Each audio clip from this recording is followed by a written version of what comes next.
اعوذ باللہ من الشیطان الرجیم بسم اللہ الرحمن الرحیم السلام علیکم ورحمۃ اللہ وبرکاتہ۔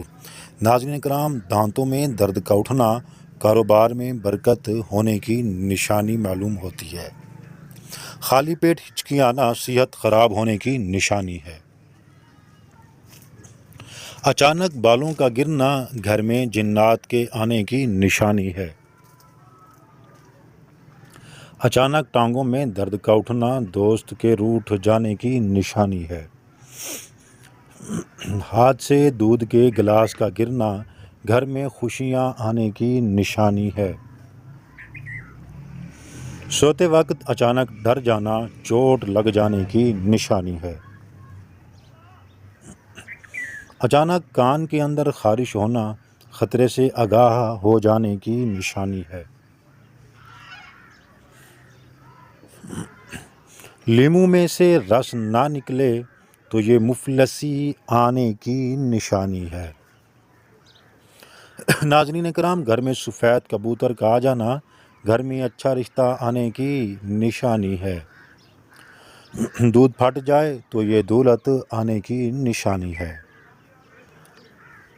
خواب میں گلاب کا پھول دکھائی دے تو یہ شادی کی نشانی ہے۔ پاؤں میں درد اٹھنا تکلیف اور مصیبت آنے کی نشانی ہے۔ رات کو بار بار آنکھ کا کھلنا دولت مند ہو جانے کی نشانی ہے۔ ناظرین کرام، پاؤں کے ناخن کی شکل بگڑ جائے تو یہ دھوکہ کھانے کی نشانی ہے۔ گھر میں سیاہ مکوڑے نکلنا گھر میں آسیب ہونے کی نشانی ہے۔ بخار ہونا اللہ کے تم سے راضی ہو جانے کی بڑی علامت ہے۔ گھر میں گدھ کا آ جانا گھر میں کسی کی جلد موت ہو جانے کی نشانی ہے۔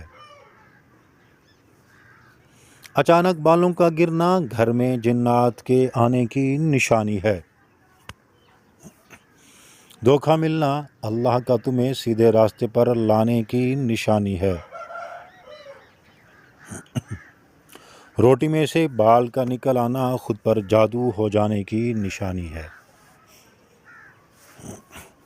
خالی پیٹ ہچکی آنا صحت خراب ہونے کی نشانی ہے۔ پانی پینے کے درمیان چھینک آ جانا رزق میں اضافے کی نشانی ہے۔ ناظرین کرام، اگر آپ نے ابھی تک ہمارے چینل کو سبسکرائب نہیں کیا تو چینل کو سبسکرائب کر دیں، بیل آئیکن کو پریس کر دیں تاکہ آنے والی ہر نئی ویڈیو کا نوٹیفیکیشن آپ کو بر وقت موصول ہو۔ ناظرین کرام، بہترین انسان وہ ہے جو مسائل حل کرتا ہے اور بدترین وہ ہے جو مسائل پیدا کر دیتا ہے۔ تو محترم ناظرین سامعین کرام، طاقتور کا نقصان نہ کیجیے، وہ آپ کی دنیا کو خطرے میں ڈال دے گا۔ کمزور کا نقصان نہ کیجیے، وہ آپ کی آخرت کو خطرے میں ڈال دے گا۔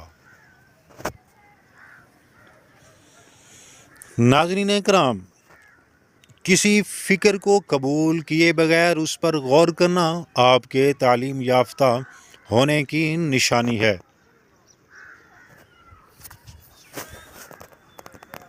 تو محترم ناظرین کرام، کمنٹ باکس میں آپ صلی اللہ علیہ وسلم کے 99 ناموں میں سے کوئی ایک نام ضرور کمنٹ کرنا۔ تو محترم ناظرین کرام، اللہ آپ سب کو، ہم سب کو آخرت کی فکر کی توفیق